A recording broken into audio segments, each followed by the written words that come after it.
Salut les amis. Alors je suis vraiment heureux de vous montrer ça là. Genre je m'appuie sur la vidéo de Top Gear. Ferrari nous dévoile la nouvelle F80. Waouh, magnifique. Alors c'est la hypercar, hein. C'est pas la supercar mais la hypercar de chez Ferrari. Qu'est-ce qu'elle est belle. Waouh. Alors elle succède à... Enfin on va voir ça mais c'est la F80. Donc F80 c'est pour les 80 ans de Ferrari qui est démarré en 1927 par Enzo Ferrari. Donc en 2027 on sera aux 80 ans. Qu'est-ce qu'elle est belle. Alors, ah oui, donc là on voit la lignée des hypercars, là, le F5, F40, F50. Oh, la F40, ça, c'était sublime. La Enzo et la Ferrari. Ouais, tout était très belle. Après, moi j'étais bien fan de la F40 et puis de la Ferrari. Les autres, je trouve qu'elles sont vraiment quand même trop futuristes, trop F1, trop proto, quoi, trop vaisseau spatial. Mais ouais, alors, ouais, là je suis vraiment, là c'est beau, c'est waouh. Ouais, c'était quand même magnifique, hein. Il n'y a pas photo. Ça ils savent faire, Ferrari, ça ils savent nous faire plaisir. Donc là on voit, ouais, c'est tout, parce que en fait tout est dérivé il y a beaucoup de choses qui sont dérivées de la compétition, donc des 489P du Mans et de la F1 bien sûr, parce que du coup dessus c'est un V6 biturbo hybride, alors accouplé au moteur thermique. Donc il y a 900 chevaux de moteur thermique et 300 chevaux de moteur électrique. Ouais, dessus, donc il y a un moteur électrique accouplé à la boîte de vitesse pour l'arrière et à l'avant il y a deux moteurs électriques, donc ça fait une transmission intégrale, quoi. Waouh. Waouh, waouh. Alors derrière, il n'y a pas de pare-brise. C'est bluffant, ça fait quand même proto du Mans, hein. Ouais, on voit qu'il y a beaucoup d'aéros, l'aéro a été travaillé énormément dessus. Elle fait 1500 kg. Ouais, on voit les renforts dessus sur le moteur. Putain, à mon avis, il faut bien ça, hein. Elle fait ouais, 1500 kg, donc pour 1200 chevaux, c'est énorme, énorme, énorme. Après, on verra, faudra qu'on voie les specs, mais j'ai vu que le 0 à 100 en 2 secondes 2, le 0 à 400 en 5 secondes et quelques. Ouais, donc là, on voit la direction avant, direction électrique, le moteur en position centrale arrière, avec on voit les batteries devant, là.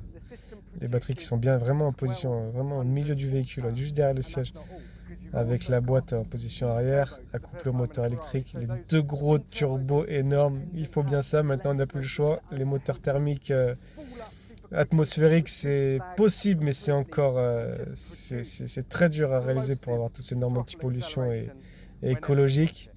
Mais waouh, waouh, waouh. Ouais, devant, donc il y a des jantes en 20 pouces. On va la caisse, donc je pense que c'est un châssis complètement carbone, full carbone j'imagine, pour la réduction du poids.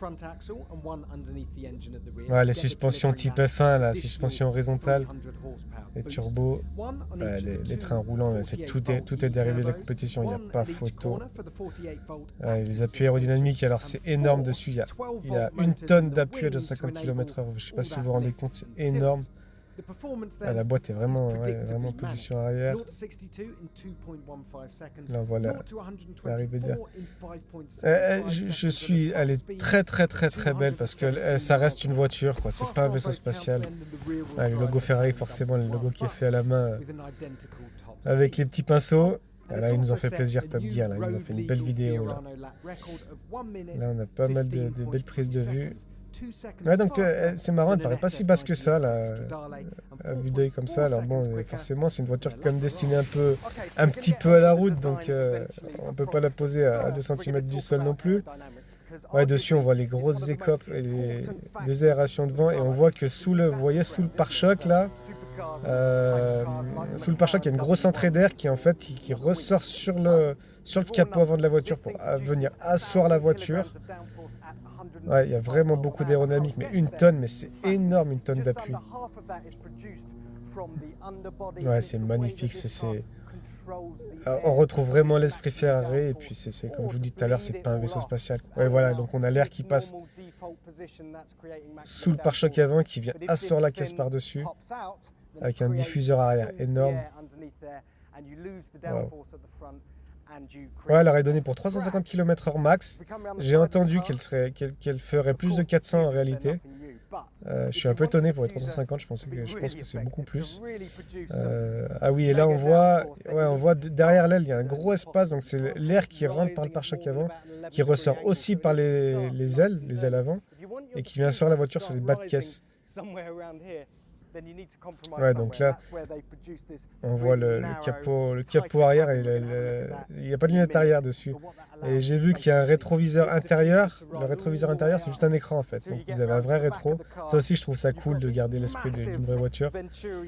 Avec le diffuseur, le diffuseur, il est énorme bien sûr. L'aileron, j'en parle même pas. Il est beaucoup plus large que la voiture. Et j'ai vu qu'il se lève quasiment au niveau du toit de la voiture. Donc pour avoir un gros appui aérodynamique, et puis c'est géré électroniquement bien sûr pour réduire la traînée quand il y a besoin, quoi. Donc ouais, mais il se lève même plus haut que le capot, hein. Il se lève plus haut que le capot, ouais, ça fait un peu un kerx. Ouais, mais on comprend là, le travail aéro, c'est énorme. C'est ce qu'il y a maintenant, parce que j'ai l'impression qu'on arrive un peu au bout des trains roulants, un peu plus. La technologie avance quand même moins pour les trains roulants, donc on est au taquet. Donc maintenant, tout se joue sur l'aéro, le poids et l'aéro. Bah, le poids avec les matériaux qu'on a maintenant, carbone, du titane, il y a tout ce qu'il faut, hein, pour réduire le poids. 1,5 tonne pour un véhicule comme ça, avec des batteries électriques, c'est magnifique, ouais.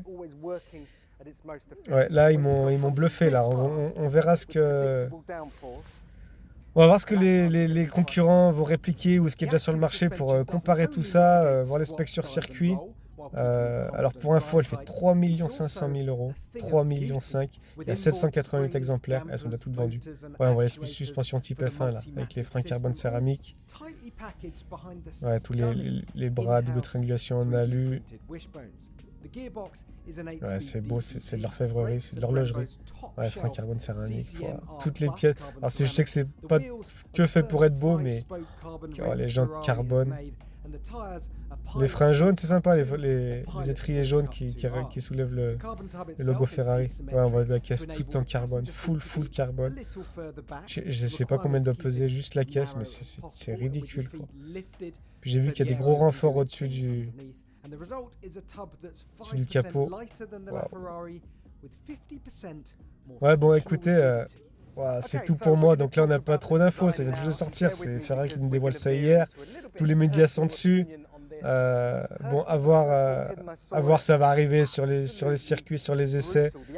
Mais là, je pense qu'ils sont au-dessus, mais au-dessus du lot. Mais chez Aston Martin et la Valkyrie qui déjoue tout, mais là, on peut mettre une Chiron, on peut mettre ce que vous voulez à côté. Là, à mon avis, on va voir la suite, on va s'éclater. Allez, à plus les amis.